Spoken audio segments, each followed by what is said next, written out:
Now, on historyradio.org, early reviews of Ian Fleming's James Bond. The game to be played tonight is for the highest stakes of all. A man is going to wager his life. Climax presents Casino Royale from the bestseller by Ian Fleming. Casino Royale.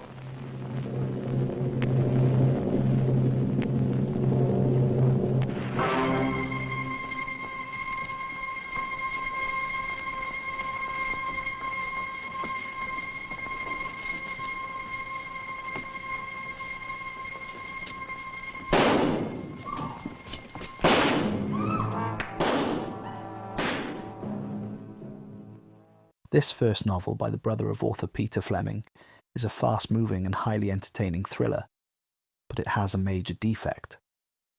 About 3/4 of the way through it, Ian Fleming finds himself in the embarrassing situation of having run out of story.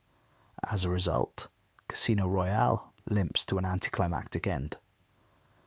This is a pity, for apart from a few early sections where Mr. Fleming has shown signs of uneasiness in coming to grips with his plot, it has progressed exceedingly well. His major weakness is in handling the romantic angle of his story about espionage, gambling and murder. Casino Royale is set in a French gambling spot on the Atlantic coast.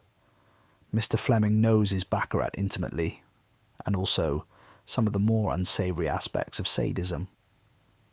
After a prolonged spell of torture, the eyes of his hero, a Secret Service agent, resemble two black currants poached in blood. Mr. Fleming should do well as an author once he learns to handle female characters. Sydney Morning Herald, August 1st, 1953. I did all you asked. Admirably.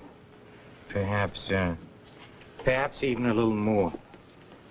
What do you mean? Nothing. I was just wondering how your lipstick got smudged. Oh, I have no objections to your being kissed by a man you once loved, but it does open up an interesting angle of speculation, which is, does he still love you?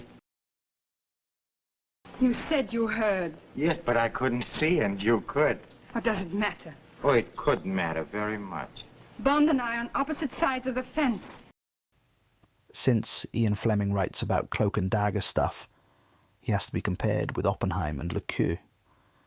In fact, Casino Royale is better than anything I can recall from either of them. It handles its sex, mystery and violence with an unsentimental neatness and a biting irony they knew not. It has other advantages. The cloak and dagger are not such nonsense now as they used to be. Mr. Fleming, who is a brother of Peter Fleming, served in naval intelligence during the war, and he clearly knows a lot about the technique of spying.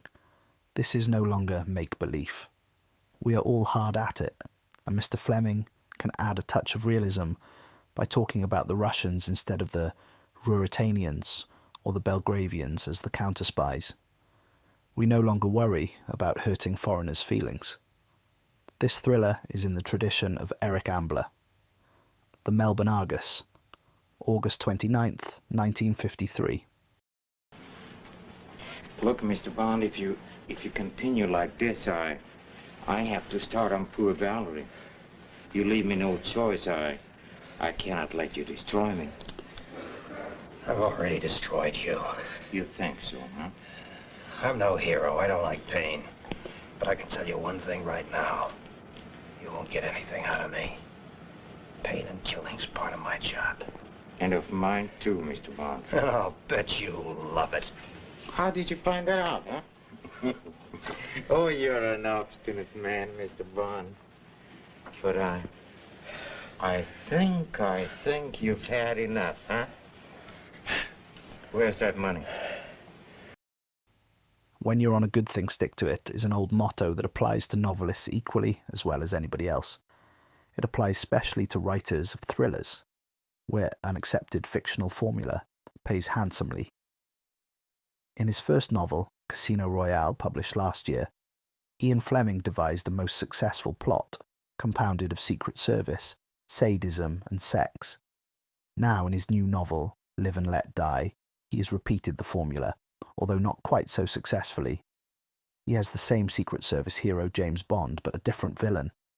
This time a colossal Negro widely known as Mr. Big, who rules the underworld of New York's Harlem with a mixture of violence and voodooism. Bond is pitted against him when it is suspected that Mr. Big, who incidentally is a Russian agent, is smuggling a pirate treasure hoard from Jamaica into America. Mr. Fleming delights in describing the American way of life, as Bond sees it when he is sent to the United States by his American chief on the way to Jamaica.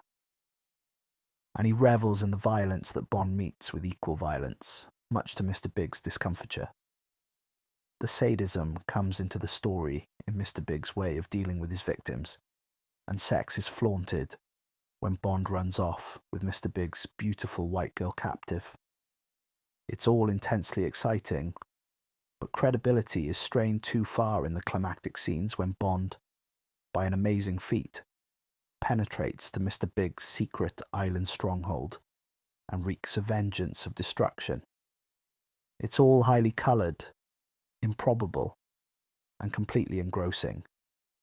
We'll certainly be reading more about James Bond. The Adelaide Advertiser, June 5th, 1954. See how the game goes, huh? Interesting, huh? You know, suddenly I find a great desire to live. What are you going to do, Mr. Bond, huh? What are you going to do? Well, if you want that chick that badly, just pull the trigger, but then you lose your beloved Valerie, and if I live, believe me, I'll lie about everything. And I can lie much better than you. Much, much better. So you see, either way, I win. Hey. Why don't you pull that trick?